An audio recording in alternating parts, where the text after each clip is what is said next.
Oui, Montargis, c'est dans le Loiret, une région qui a subi les inondations l'an dernier, on s'en souvient, et un musée 2016. Justement qui vient d'ouvrir. Oui. Oui, alors, non mais, ce qui est extraordinaire, c'est qu'on d'affilée. oui, On a eu juin non mais là, et ce qui nous a touché dans ce qui est arrivé, cette catastrophe à ce musée-là, c'est les inondations, ce sont les inondations de 2016. Donc, imaginez-vous qu'un musée est en rénovation, se dit tiens, on va faire peau neuve, on va s'agrandir, on va rajouter des ateliers. Voilà. Et là, l'inondation de 2016, mais vraiment, c'est-à-dire que c'est pas qu'il y a l'eau qui s'infiltre, c'est que les œuvres d'art flottent, c'est-à-dire qu'ils sont complètement imbibés. Oui, donc puis il y a eu une deuxième inondation l'an dernier, en février. Oui, et donc juste derrière. Là maintenant, vous allez voir, la conservatrice va nous expliquer comment ils ont fait pour ne plus justement être touchés par l'inondation. C'est plus une question de résilience qui existe aussi chez les musées comme les êtres humains qu'on va nous expliquer. Regardez.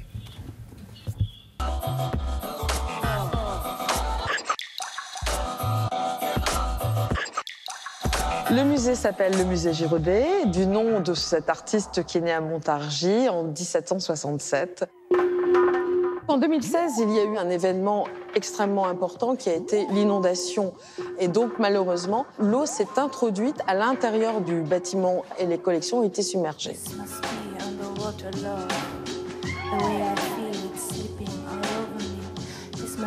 Peinture, sculpture, objets d'art, collection ethnographique, collection archéologique, dessins.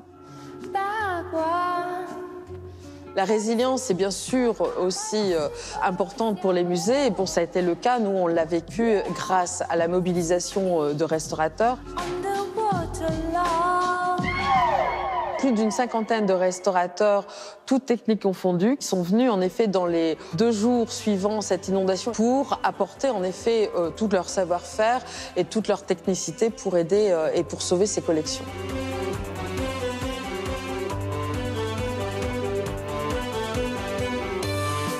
Nous sommes encore aussi dans les phases de restauration d'une partie des collections qui est la partie sculpture, ethnographie, objets d'art. Ici, l'astronome, qui est attribué à Vitale et qui était une œuvre qui est entrée dans les collections en 1885. On voit d'ailleurs ici tout le travail de reconstitution, de restitution. Vous voyez la technique très très minutieuse du restaurateur, en particulier au niveau du poignet. Les réserves actuelles sont à plus de 6 mètres du niveau du sol, donc inattaquables par l'eau. Les surfaces d'exposition ont été doublées. Nous avons créé aussi des espaces d'exposition temporaire, ce qui n'était pas le cas avant la fermeture, plus des ateliers pédagogiques. Enfin, il y a différents espaces aussi qui ont été créés pour faire découvrir autrement les collections. En fait, grande et belle collection. Hein. Grande et belle collection. Le nom du musée d'abord, c'est Girodet. Ouais. Donc, Girodet, élève de David, peintre du XVIIIe siècle, néoclassique. Et donc, évidemment, il y a du Girodet, mais il y a aussi d'autres peintres. Les noms vous diront moins quelque chose que les grands noms néoclassiques. Mais, en tout cas, c'est un très beau musée, une très belle ouverture. Et c'est marrant parce que les visiteurs ont cette espèce de...